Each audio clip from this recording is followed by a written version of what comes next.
Bonjour tout le monde. Je suis très heureux d'être ici pour vous présenter le fruit de plusieurs années de travail acharné. Je m'appelle Éric Frenette, je suis chef d'équipe d'adaptation chez SSG. Euh, puis qui est SSG? On est une coopérative de travailleurs, euh, plus de 35 membres propriétaires. Puis c'est un peu une structure différente où les employés peuvent devenir propriétaires d'entreprise, fait que c'est vraiment un système différent de coop. Euh, on est, on a aussi plus de 20 ans d'expérience. On a beaucoup d'expérience en plan climat partout en Amérique du Nord et en Amérique du Sud. Et on a réalisé plus de 200 projets de plan climat. On a aussi surtout travaillé ailleurs au Canada puis aux États-Unis. Ça fait 2 ou 3 ans maintenant qu'on est plus présent au Québec. On travaille avec la Ville de Montréal depuis 2 ans. On travaille avec la Ville de Québec puis 3 MRC dans la région d'Outaouais. Fait qu'on a vraiment beaucoup d'expérience en tout ce qui est plan climat en Amérique du Nord.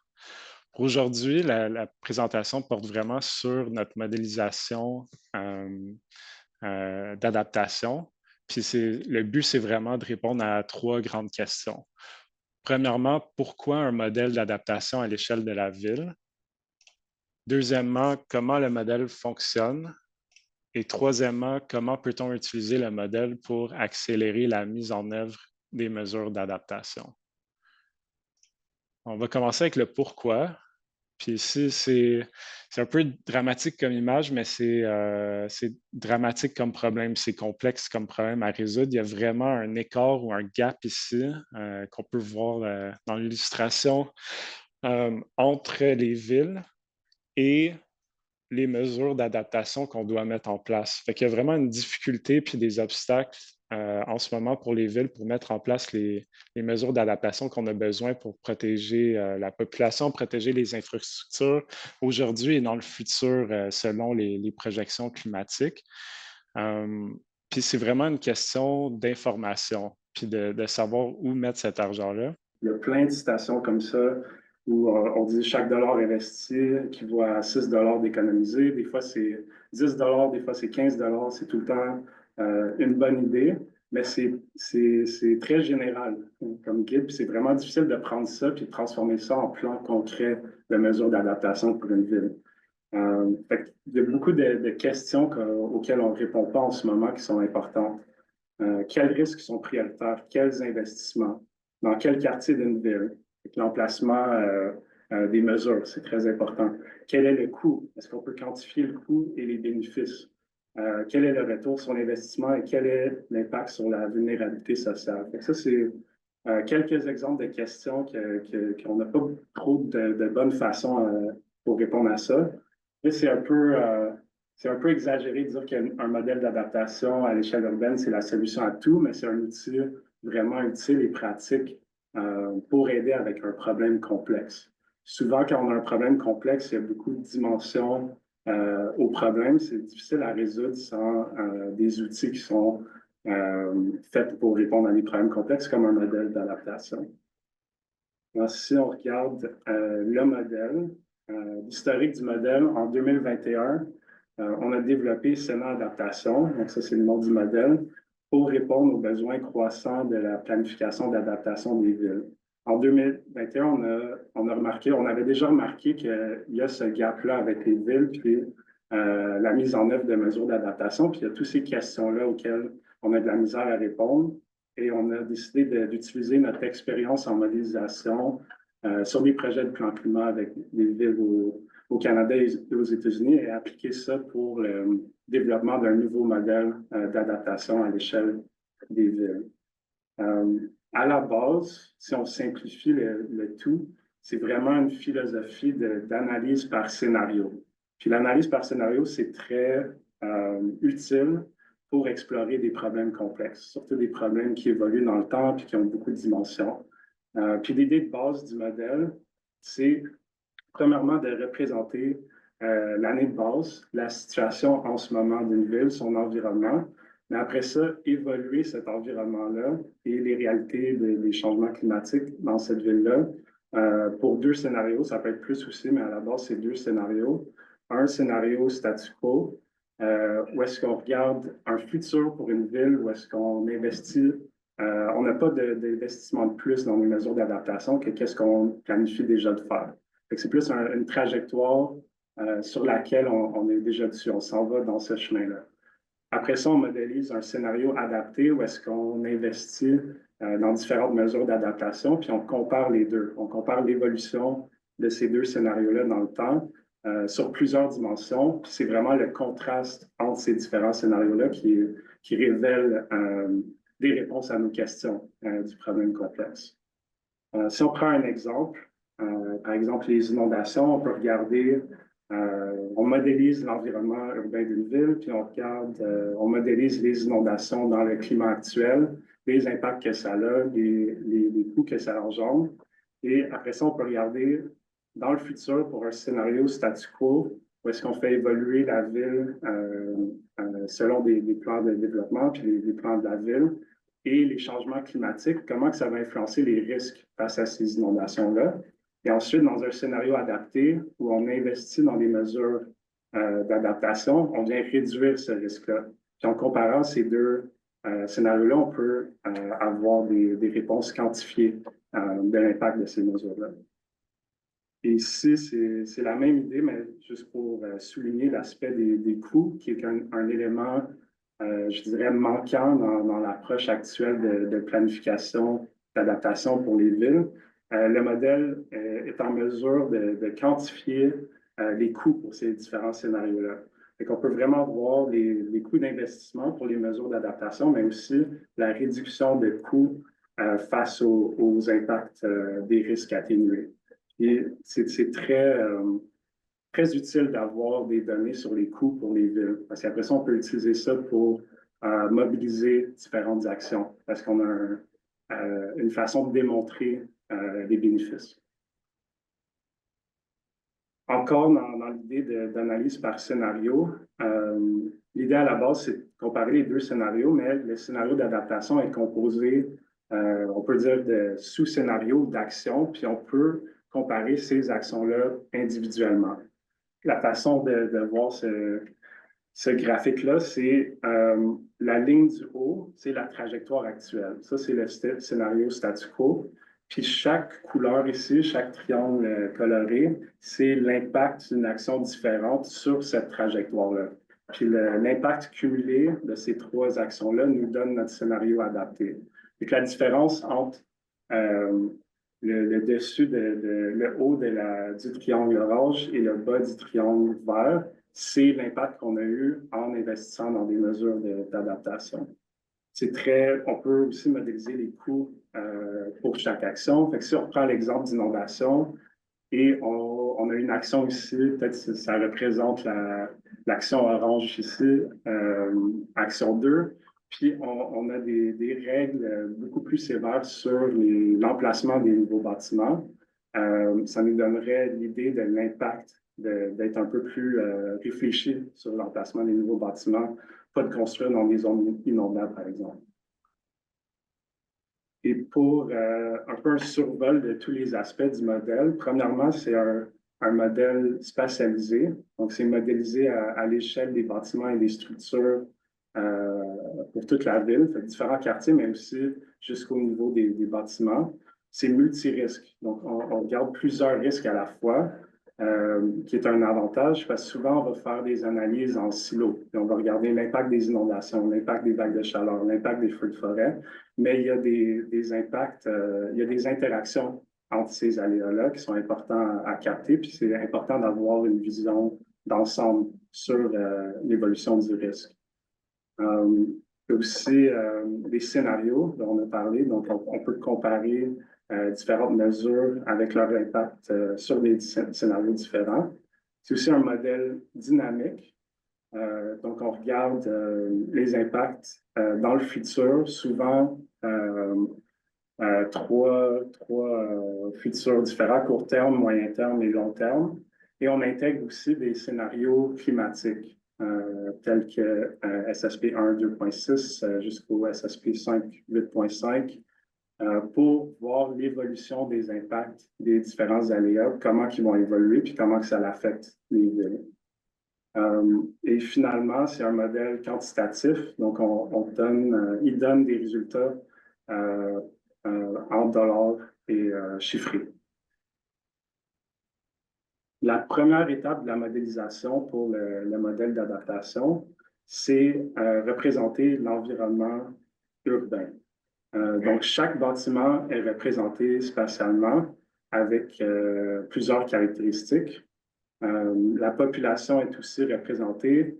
La population est assignée aux différents bâtiments résidentiels qu'on a modélisés dans la ville. Fait que chaque bâtiment a un certain nombre de personnes qui y habitent. C'est comme ça qu'on attribue la population de façon spatialisée. Troisièmement, l'infrastructure urbaine est aussi modélisée. Ça inclut les routes, les réseaux électriques, les usines de traitement, les hôpitaux, tout ce qui peut être important et critique à évaluer en fonction des risques. Là, c'est un peu visuel pour voir tout ça. Fait que ça, c'est le modèle au début. Première étape, c'est ajouter les différents bâtiments existants. Donc là, on est dans l'année de base. On modélise leur emplacement, leur valeur, la valeur du bâtiment, le type de bâtiment, la superficie, l'âge, beaucoup de variables différentes. Souvent, ces variables-là viennent de données auxquelles les municipalités ont déjà accès. Il y a beaucoup de ces variables-là qu'on a dans les rôles d'évaluation foncière, par exemple, qu'on peut utiliser directement pour populer le modèle. Deuxième étape, c'est ajouter l'infrastructure, donc les routes, les ponts, les réseaux électriques. Ça aussi, c'est quelque chose que les municipalités ont généralement accès. Et troisièmement, l'environnement naturel, les arbres, l'espace vert, cours d'eau. Par exemple, la canopée, c'est quelque chose qui a un grand impact sur les vagues de chaleur puis la température ressentie. Fait que c'est quelque chose qu'on inclut dans le modèle. On veut savoir la couverture de canopée dans différents quartiers. La prochaine étape, une fois qu'on a notre maquette un peu de l'environnement actuel, les bâtiments actuels, les infrastructures et l'environnement naturel, c'est de faire évoluer l'environnement urbain selon des projections spatiales de la population et des bâtiments. Donc, souvent, les municipalités vont avoir des projections de population spatialisées, puis de bâtiments qui vont être construits pour leur planification. Fait que nous, on peut utiliser ces documents-là puis ces données-là pour faire évoluer l'environnement dans le modèle. Puis le premier point très important, c'est que l'aménagement urbain, c'est un des outils les plus puissants pour faire face aux risques climatiques futurs. Puis on va en parler un peu plus après, mais pour les projets qu'on a faits à date, on voit vraiment en termes de coûts puis en termes d'impact, l'aménagement urbain, c'est un outil super puissant. Un autre aspect de faire évoluer l'environnement urbain, c'est les règlements de zonage actuels ou projetés qu'on peut ajouter. On peut avoir une place dans un quartier qui est désigné pour de la haute densité. Le modèle va tenir en compte ce règlement de zonage quand il va décider des nouveaux bâtiments ajoutés à l'environnement dans son évolution. Et le dernier point, c'est la modélisation des différents scénarios de développement permet de d'élucider, ça permet de se rendre compte de certaines décisions d'aménagement et d'éviter d'être locked in. Il y a un lock-in de construction de bâtiments dans des zones à risque qui vont être là pendant des décennies.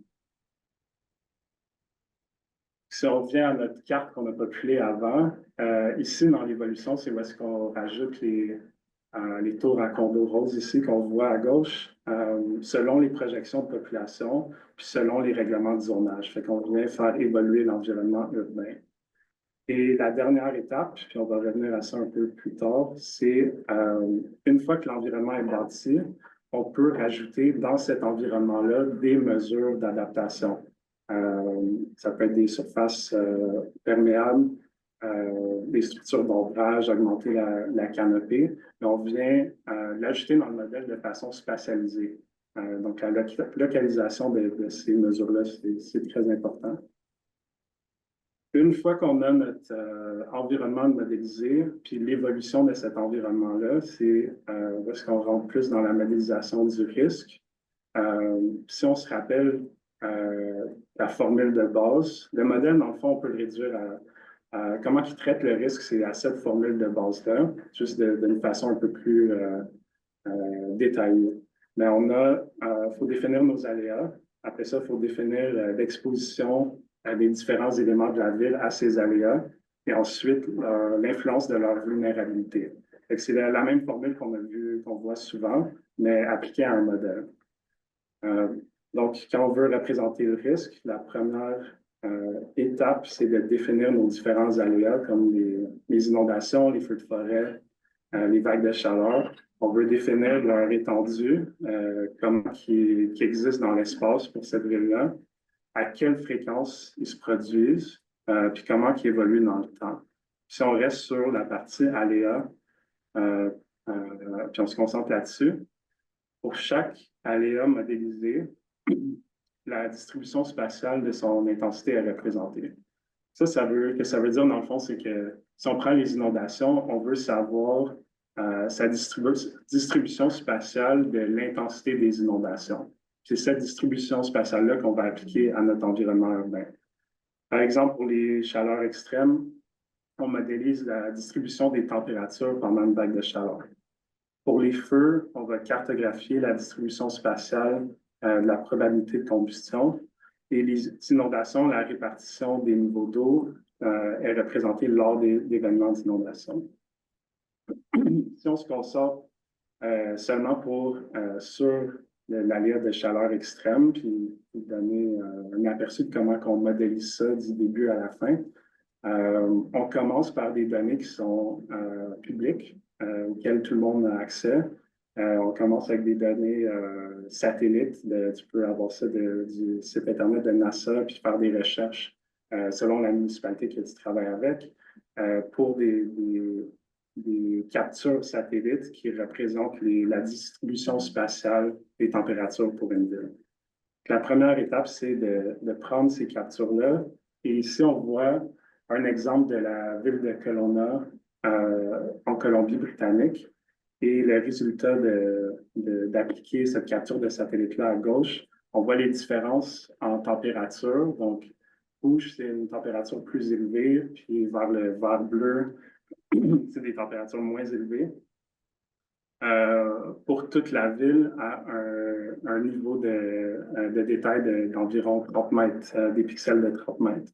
Qu'est-ce qu'on voit? C'est pas surprenant, c'est que il y a la présence d'îlots de chaleur urbains où est-ce qu'on a beaucoup de structures, de routes, d'environnements bâtis et des zones de fraîcheur où est-ce qu'on a beaucoup plus d'éléments d'environnement naturel. Ensuite, une fois qu'on a défini l'aléa, sa distribution d'intensité sur le territoire de la municipalité, on veut voir comment il évolue dans le temps. Ici, on a deux scénarios, SSP2 4.5, SSP5 8.5, et on voit ça, c'est l'évolution de la journée la plus chaude de l'année pour la ville de Kelowna en Colombie-Britannique.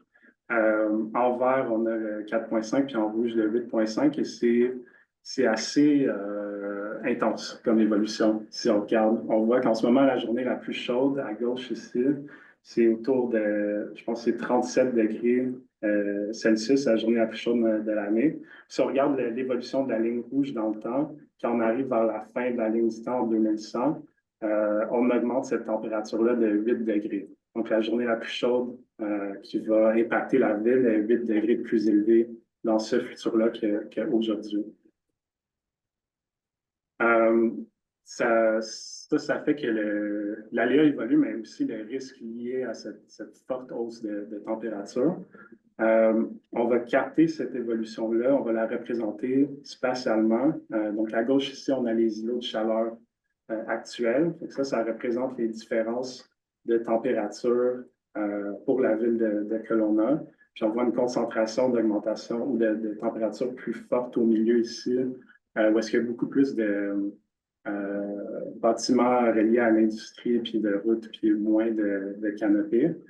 Et on regarde à droite comment que cette distribution-là spatiale change dans le temps. Ici, on regarde 2070 pour un scénario RCP 8.5 et c'est une très forte augmentation. Puis ici, on capte l'évolution selon le scénario de climat, mais aussi l'influence d'ajouter des bâtiments et la densification de ces bâtiments-là.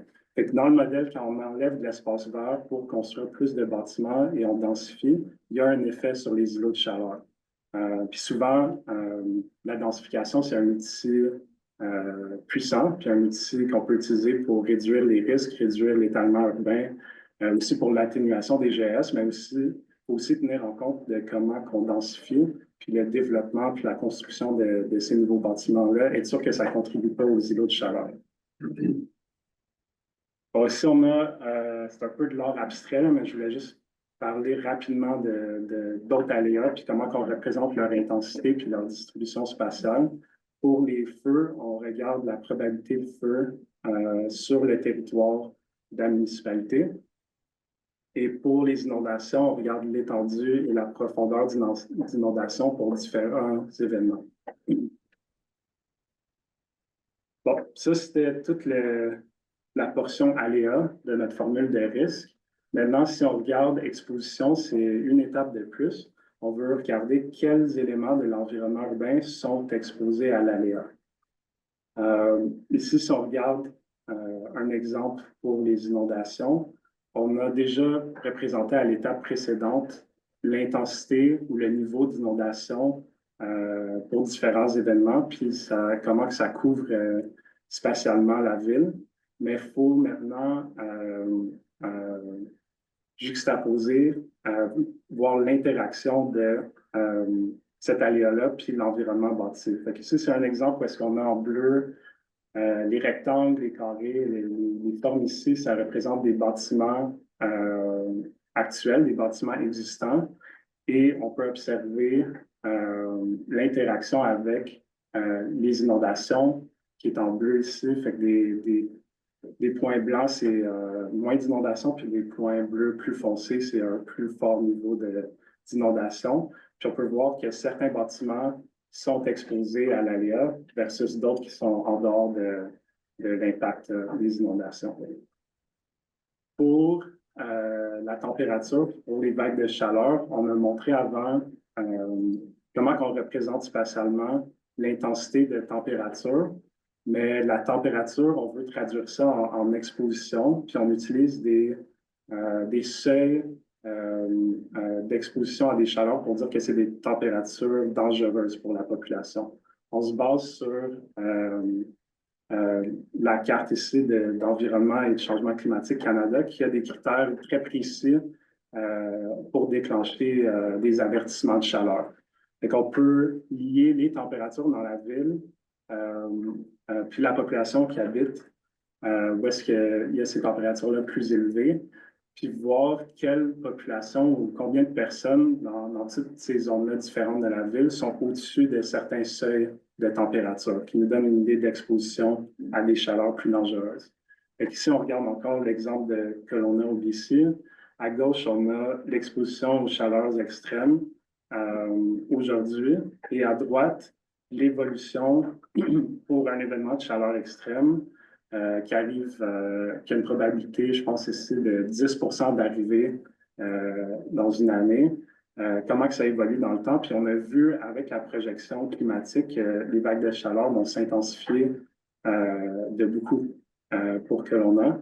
Puis on voit ici qu'il y a beaucoup plus de personnes dans le futur qui vont être au-dessus des seuils de chaleur dangereux. Puis même qu'il y a des endroits dans la ville qui n'étaient pas très à risque avant de chaleur dangereuse, qui n'avaient pas vraiment à se soucier de ça, qui sont maintenant affectés puis qui vont devoir s'adapter à ce nouvel environnement-là. C'est la même idée pour les feux de forêt, c'est très semblable comme carte, mais on regarde les personnes qui habitent dans des zones qui sont plus à risque de feu. Aujourd'hui et dans le futur. Puis ici, on n'a pas modélisé l'évolution probabilité de feu. On a gardé la même probabilité de feu parce qu'on n'avait pas accès à des données pour prédire comment que les risques de feu allaient évoluer dans le temps. On a simplement regardé les nouveaux développements, puis l'emplacement de nouveaux bâtiments et la croissance de population. Qu'est-ce qu'on voit, c'est qu'on a une tendance dans notre scénario statu quo, le scénario qu'on a montré au début de la présentation. On a une tendance ici dans la ville à vouloir développer ou des plans pour développer. Si on regarde en haut ici, la pointe qui est orange à gauche, puis plus orange-brun à droite, ça, l'augmentation d'exposition ici est simplement due à l'ajout de nouveaux bâtiments et de population dans une zone à risque. On a regardé aléa, on a regardé exposition, puis la dernière composante de la modélisation de risque, c'est la vulnérabilité. On veut répondre à ces deux questions-là. Quelle est la sensibilité de ces éléments et quelle est leur capacité d'adaptation? Donc, l'impact de l'aléa est estimé en considérant l'interaction de l'intensité de l'aléa et la vulnérabilité de l'élément exposé à l'aide d'une fonction de vulnérabilité. Donc, on veut regarder, on a maintenant déterminé quels éléments de la ville sont exposés à différents aléas, mais on veut traduire cette exposition-là à un impact tangible. On veut le quantifier. Pour la chaleur extrême, l'exemple, c'est comment on fait ça? C'est le lien entre les températures à haut risque et les attributs socio-économiques de la population exposée. Pour les feux, on peut regarder la probabilité de combustion et les attributs des bâtiments. Et pour les inondations, le niveau d'inondation et le type de bâtiment. Si on se concentre sur les inondations pour voir comment on modélise le risque pour ça, puis comment on utilise les fonctions de vulnérabilité, on veut regarder la sensibilité des bâtiments aux inondations. Puis ici, on a une partie des fonctions de vulnérabilité qu'on utilise dans le modèle qui montre la relation entre le niveau d'eau lors d'un événement d'inondation et le coût lié à cet événement d'inondation en dollars par mètre carré pour 5 types de bâtiments différents. Donc ici, c'est des bâtiments non résidentiels, mais on regarde aussi, on a des fonctions pour les bâtiments résidentiels. Et on peut voir qu'il y a une vulnérabilité, ici plus précisément une sensibilité différente pour chaque type de bâtiment. Et vu qu'on modélise l'environnement urbain au niveau des bâtiments, pour chaque bâtiment dans l'environnement urbain, on peut appliquer une de ces courbes-là en fonction du niveau d'eau pour avoir le coût estimé de cet événement-là. Et ici, on a, si on regarde la ligne la plus basse en mauve ici, un bâtiment de type industriel versus un hôtel qui est la ligne la plus haute ici en jaune. Puis la différence, ça veut dire que les hôtels sont plus sensibles quand il y a un événement d'inondation pour le même niveau d'eau. Si on regarde cet exemple-là, puis on creuse un peu, si on reprend notre carte d'inondation, d'exposition d'inondation qu'on a vue avant, on voit qu'il y a des bâtiments qui sont exposés aux inondations, puis il y en a d'autres qui ne sont pas. Ici, on peut prendre par exemple des bureaux, la forme qu'on pointe ici, puis on applique selon la valeur de l'événement d'inondation la fonction de vulnérabilité qu'on a ici à droite. On a un certain nombre de mètres, peut-être c'est 1 mètre d'inondation qui équivaut à un certain coût de l'ordre par mètre carré de ce bâtiment-là. Puis on peut calculer les coûts reliés à la structure, au contenu, donc des fonctions de vulnérabilité pour chacune de ces catégories-là, pour chaque type de bâtiment, résidentiel et non résidentiel. On regarde aussi les perturbations. Donc si le bureau est inondé ou si c'est un restaurant qui est inondé puis qui doit fermer ses portes pour quelques semaines, il y a un coût à cet impact-là. Et on fait ça pour chaque bâtiment de la ville. Fait ça, c'est un des bâtiments, ça pourrait être un autre. Ici, qu'on regarde un entrepôt, on applique la fonction de vulnérabilité pour les entrepôts pour un certain niveau d'inondation, puis ça nous donne notre coût de structure, de contenu et de perturbation. Et ainsi de suite en même temps pour tous les bâtiments. On a aussi des bâtiments qui ne sont pas exposés, qui n'ont aucun coût lié aux inondations. Et ensuite, on peut bâtir, à l'aide de tous ces résultats-là, en les additionnant ensemble, le coût pour un événement ou différents événements d'inondation pour la ville au complet.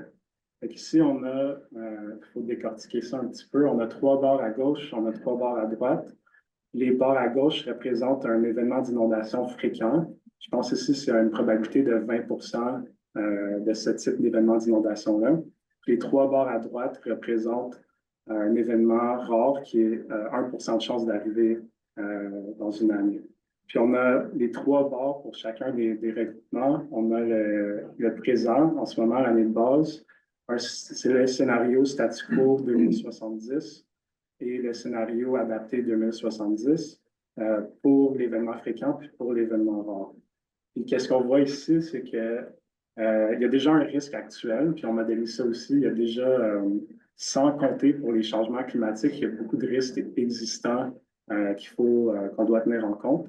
Mais à cause de l'évolution des changements climatiques et de la nouvelle population, de l'évolution de l'environnement urbain, dans notre scénario statu quo, on augmente on augmente de 750 millions à 1,3 million environ. Donc, il y a une forte augmentation des risques liés aux inondations dus au changement climatique, mais aussi dû à notre planification actuelle. Et dans le scénario adapté, qu'est-ce qui est intéressant ici pour les 2 événements, on revient à notre risque de l'année de base. Et qu'on a réussi à atténuer le risque de notre scénario statu quo en implémentant des mesures telles que limiter l'étalement urbain ou d'autres mesures d'inondation pour limiter l'évolution du risque et le garder tel quel. Donc, ça serait encore mieux si on arrive à baisser le risque comparé au présent, mais c'est déjà une grande amélioration comparée à notre scénario statu quo. Et ça, c'était le total de tous les bâtiments pour la ville au complet en un graphique, mais on peut aussi cartographier ça qui devient vraiment utile et intéressant. Ici à gauche, on a l'impact associé à une inondation de récurrence de 1%, puis à droite, d'un événement de 0,5%. Puis on voit l'impact différent de cet événement-là pour différents endroits de la ville qui aide beaucoup à la planification pour réduire le risque le plus qu'on peut avec les ressources qu'on a. On a parlé un peu au début de l'aspect multirisque du modèle. Fait que ça devient aussi vraiment intéressant de regarder non seulement comment les inondations impactent différentes zones de la ville, et non seulement comment que les vagues de chaleur impactent la ville et les feux, mais les 3 ensemble, puis voir quels quartiers sont plus à risque pour une combinaison de risques. Par exemple, on pourrait avoir un quartier ici, une des zones qui est en mauve plus foncé, ça nous montre une valeur d'index multirisque plus élevée. Si on regarde les risques individuels, ça pourrait être un risque modéré pour les inondations, pour les vagues de chaleur, pour les feux de forêt, mais quand on regarde les 3 ensemble, on peut avoir une zone qui est à grand risque quand on regarde d'une façon multirisque. Il faut rajouter ça à la planification de la ville pour aider la population qui habite dans ces zones-là. Et la prochaine partie, là, on a regardé l'évolution de l'environnement urbain, on a regardé comment on définit le risque en fonction de définir les aléas, définir l'exposition des éléments de la ville à cet aléa et appliquer des fonctions de vulnérabilité pour quantifier. Maintenant, on veut voir comment est-ce qu'on peut agir sur cette formule-là, comment est-ce qu'on peut réduire le risque dans le futur à l'aide de modélisation, de mesures d'adaptation. Puis chacune de ces composantes-là, il y a différents facteurs ou différentes variables qu'on peut influencer. Pour les aléas, le plus important, on parle moins dans cette présentation-là, c'est l'augmentation des GES. Fait que l'atténuation de nos émissions de GES, ça reste une mesure d'adaptation cruciale. C'est la façon de réduire l'évolution des aléas selon différents scénarios de changement climatique. Pour l'exposition, on peut changer, on peut venir influencer l'exposition à certains aléas, en limitant l'étalement urbain, par exemple, en densifiant dans des endroits à faible exposition. Et pour la vulnérabilité, on peut venir il y a différents facteurs qui influencent ça aussi. On a des changements démographiques, population vieillissante. On peut venir agir là-dessus, par exemple, avec une politique qui établit une température intérieure maximale admissible pour venir limiter l'impact pour des populations plus à risque. Maintenant, la dernière partie, on va regarder l'application ou comment on modélise ces modulations-là des différentes composantes du risque. On a déjà regardé un peu la ville de Kelowna en Colombie-Britannique. Pour eux, il y avait plusieurs risques auxquels il fallait planifier. Mais un des plus grands, c'est s'adapter aux vagues de chaleur futures. On a vu qu'il y avait une grande évolution dans la température maximale et dans le risque des vagues de chaleur dans le futur. Un exemple de mesure qu'on a modélisée, c'est une augmentation de la canopée urbaine de 5 et une augmentation de toit blanc, puis voir comment que ça vient influencer le risque pour la ville. Si on revient à notre carte d'îlots de chaleur, ici, on a déjà vu cette carte-là à gauche. On voit les îlots de chaleur, comment ils ont évolué en l'an 2070 selon un scénario HCP 8.5. On a des fortes températures dans des endroits plus denses de la ville ici. On peut venir modéliser l'influence de l'augmentation de la canopée toit blanc pour la ville pour voir l'impact. Et on voit une réduction significative des températures auxquelles ces populations-là sont exposées en incluant ces deux mesures-là. Comment on peut visualiser ça aussi à l'aide d'un graphique? Si on vient à notre philosophie de base de comparaison de scénarios, puis le graphique qu'on a présenté un peu plus tôt, on a le haut du graphique, le haut de la ligne verte ici, qui représente le scénario statu quo. Donc ça représente ici à gauche les îlots de chaleur en 2070 si on n'investit pas dans les mesures d'adaptation. Et le haut de la ligne bleue foncée ici, ça représente l'impact ou le risque dans un scénario adapté. Puis ici, c'est un graphique du nombre de personnes qui sont à risque de haute température. On a modélisé 3 mesures. Chacune des mesures est représentée ici par une couleur différente. Donc, on a ici en vert l'impact de la première mesure, l'impact de la deuxième mesure, l'impact de la troisième mesure. Puis les 3 ensemble, ça nous donne l'impact cumulé dans ce scénario-là. Donc, les mesures étaient d'augmenter la canopée de 5 puis le résultat en 2070. Donc, si on prend juste la tranche de la fin, puis on regarde la différence ou l'impact que cette mesure a eu, c'est environ 10 000 personnes de protégées. Deuxièmement, en jaune, on a la réduction des risques grâce au toit blanc sur 10 des bâtiments existants. Le résultat, c'est 3 000 personnes protégées. Et finalement, la réduction de risque grâce au toit blanc sur 100 des nouveaux bâtiments. Puis ça, c'est une ville auquel on projette une vraiment forte croissance. Venir agir sur des nouveaux bâtiments, ça devient un levier vraiment efficace. Et en mettant une politique de toit blanc pour tout ce qui est nouvelle construction, on peut atténuer les températures puis atténuer le risque. Donc, ces 3 mesures-là ensemble, on a environ un peu au-dessus de 20 000 personnes de protégées en 2070.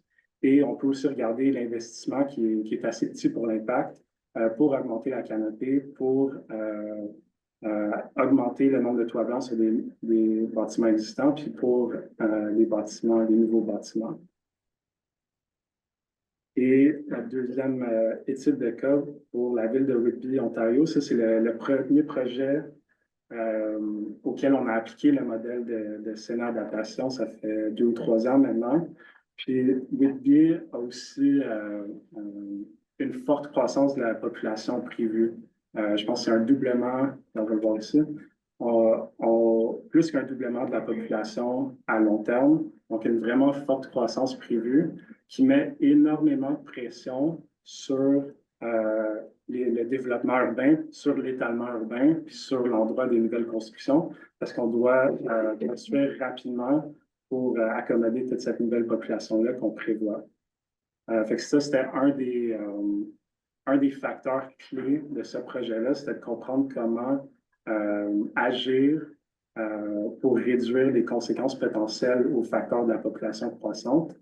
Ici, on voit les plans de nouveau développement qu'on a inclus dans le modèle. Donc, en mauve, on a les bâtiments existants. En orange ou en vert ici, les projets de développement qui vont être en cours bientôt. Puis en orange, les développements projetés jusqu'en 2070. Et qu'est-ce qu'on remarque, c'est vraiment un étalement dans des zones parce que historiquement, on n'avait pas de bâtiments résidentiels, ou pas beaucoup. C'était surtout des terres agricoles dans le nord, avec beaucoup de ruisseaux et de risques d'inondation. Donc, on allait construire surtout dans des zones à risque, dans des lieux qui étaient historiquement pas développés. On a regardé les impacts associés aux inondations pour la situation actuelle. Donc ici, c'est un peu petit, mais c'est pour différents événements avec différentes fréquences d'inondation pour la situation actuelle, pour le scénario statu quo et pour le scénario adapté. Puis on peut voir dans le scénario statu quo, il y a vraiment une explosion de risques liés aux inondations, même pour des événements qui sont peu fréquents à cause de l'emplacement des nouveaux bâtiments et de cette population croissante. Dans le scénario adapté, on a regardé plusieurs mesures, mais la mesure qui avait le plus d'impact, c'était pour limiter la construction de nouveaux bâtiments dans des zones inondables, puis vraiment plus miser sur la densification. Ici, on voit le nombre de dollars. Ici, c'est pour les coûts liés à des événements d'inondation. C'est environ un peu moins de 100 millions aujourd'hui. Puis en 2070, si on développait puis on construisait sans trop tenir compte des risques d'inondation, c'est une explosion des coûts liés aux événements d'inondation. Ici, à droite, on a l'impact de différentes mesures qu'on a regardées. Ici, le plus grand ici en jaune, c'est l'emplacement des nouveaux bâtiments. Fait que c'est immense comme impact comparé à toutes les autres mesures. Fait que c'est juste pour vraiment souligner cet outil-là comme un outil vraiment puissant pour l'adaptation. Merci beaucoup.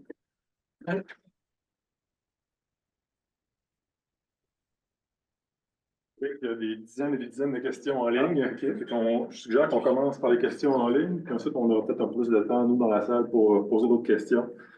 Ça va être un exercice de speed dating. Je vais te poser des questions rapides avec des réponses rapides, c'est bon? Ça marche. Donc, première question, l'indicateur utilisé pour la probabilité de feu.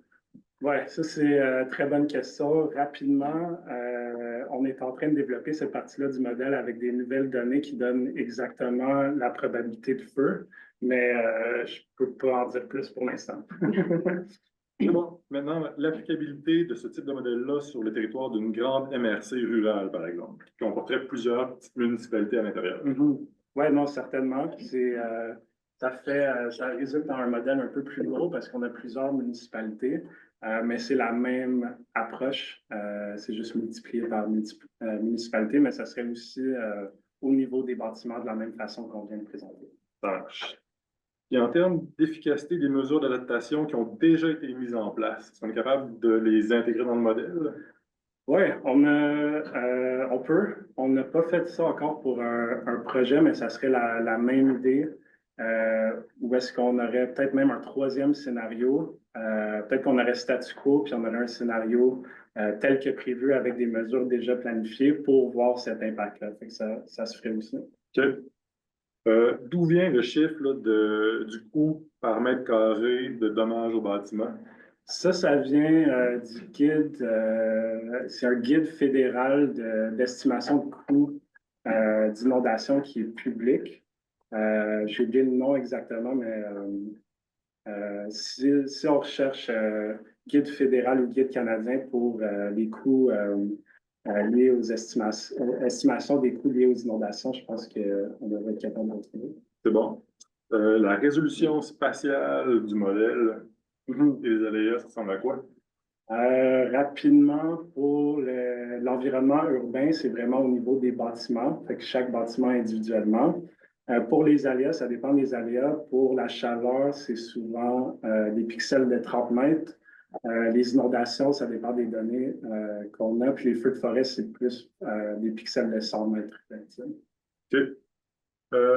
Comment la distribution des arbres, des toits blancs était organisée? Est-ce que les critères précis utilisés pour la mise en place ou c'est mis peinturé un peu uniformément sur le territoire? Oui, on n'a pas, on peut le faire. Pour le projet que l'on a, c'était selon leur plan de canopée qu'on a développé ça, puis c'était pas lié au modèle tant que ça, c'était plus pour voir l'impact. C'est un peu la modélisation d'une mesure déjà planifiée.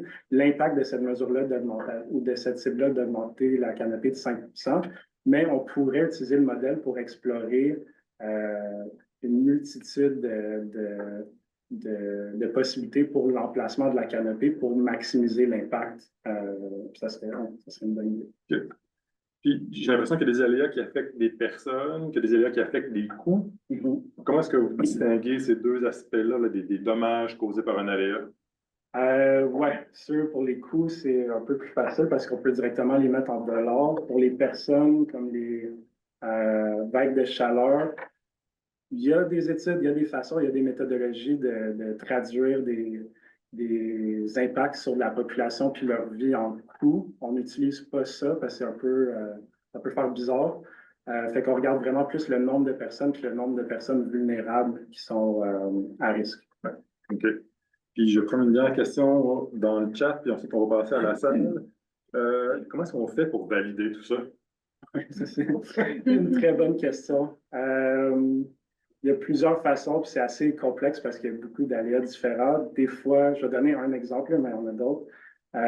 Pour les inondations, des fois, les municipalités ont des données des données liées aux assurances, aux réclamations d'assurance, puis on peut venir valider le modèle spatialement avec différents points qui ont eu un événement dans le passé, la même envergure que l'événement d'inondation qu'on veut modéliser pour voir, puis pour calibrer le modèle. Et ça, c'est un exemple, il y en a d'autres pour les autres aléas aussi. Mais... Merci beaucoup. Bon, bravo pour les réponses rapides.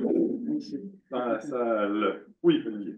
Comment tu fais pour passer, mettons, de ta carte de chaleur urbaine, l'iso de chaleur urbain, du présent, passer vers une carte du futur? Est-ce que tu as un modèle physique pour faire ça ou c'est juste comme ajouter la température de la médiane de CMIP sur la carte? Es-tu comme un truc sophistiqué? Oui, c'est une bonne question. Le plus simple à la base, c'est d'appliquer une genre de médiane de la température future. Fait qu'on on élève la distribution, on vient ajouter à la distribution. Comme ça, elle augmente de façon uniforme pour toute la ville. Mais on utilise aussi pour comme les effets de la densification puis réduire la réduction d'espace vert, un modèle de régression linéaire que je n'ai pas présenté, mais qui est en fonction des températures actuelles pour des multitudes et multitudes de zones différentes de la ville et comment ces zones-là, leur environnement bâti. Est-ce qu'il y a des variables pour la densité de cette zone-là, la couverture de la canopée, il y a peut-être 8 variables différentes. Puis selon cet impact-là, on peut regarder dans le futur les composantes futures de cette zone-là, appliquer qu'est-ce qu'on a trouvé dans la régression linéaire pour avoir une idée de l'évolution. C'est pas physique, c'est comme une statistique, comme une extrapolation.